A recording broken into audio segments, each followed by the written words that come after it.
ఏకమై అనంతమై అఖండమై ఆనంద స్వరూపుడయి తనలో తానుంటున్నవాడు. అర్థమైంది కదా? అట్టి అట్టి విషయాన్ని అట్టి సంధి తెలుపువాడు గురుడు. అట్టి గురువు దొరికిన వాడు ఎంతటి మహనీయుడో, ధన్యుడు. అట్టి గురువు దొరికిన శిష్యుడు ధన్యుడయ్యా.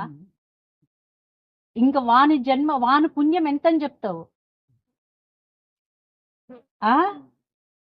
ఇటు ధ్యానం గాని అటు జ్ఞానం గాని రెండిటిని పగలగొట్టి ఉన్నది ఉన్నట్టుగా తెలియజేస్తున్నాడంటే అట్టి అట్టి గురువుది వింటున్నటువంటి శిష్యునిది వాళ్ళిద్దరి ప్రయాణము అమోఘమయ్యా, అతీతం. అది సామాన్యం కాదు.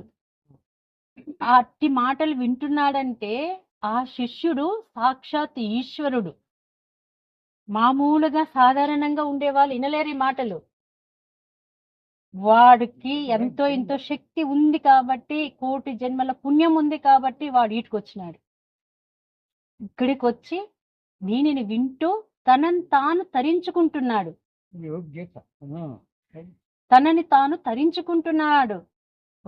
చెప్పేవాడు పరబ్రహ్మ స్వరూపుడు, వినేవాడు ఈశ్వరుడు.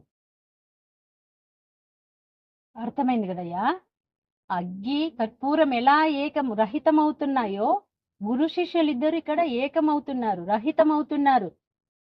మరణించిన తర్వాత ఏదీ లేదు, అంతా ఉన్నప్పుడే ఉంది. దానినే ఉన్నది ఉన్నట్టుగా ఇప్పుడే తెలుసుకోవాల. జీవన్ముక్తి. జీవన్ముక్తి అంటే జీవంతో ఉన్నప్పుడే జీవుడు దేవుని గురించి తెలుసుకుంటూ రోజు రోజు రోజు రోజు ఇలా ఇలా మారుతుంది. ఇలా ఈ జీవుడు అనేవాడు దేవుడు తానుగా మారుతూ ఉన్నాడా.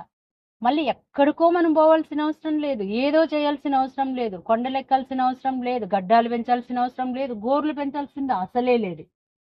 ఉన్న చోటనే వైకుంఠము. నువ్వెక్కడున్నావో, నిజం ఎక్కడుందో, సత్యం ఎక్కడుందో అదే వైకుంఠము. మనకి వేషధారణతో పని లేదు, అబద్ధాలతో అంతకంటే అవసరం లేదు. ఉన్నది ఉన్నట్టుగా తెలుసుకొని నీలో నీవు లయిస్తూ ఉండాలి. అర్థమైంది కదయ్యా? ఇవన్నీ గురువు చెప్పేటివన్నీ రోజు రోజు రోజు రోజు నెమరు వేసుకుంటూ ఉన్నప్పుడు ఇలా మారుతూ ఉంటామని చెప్పాము కదా. ఇప్పుడు జీవుడు దేవుడు అవుతూ ఉంటాడు.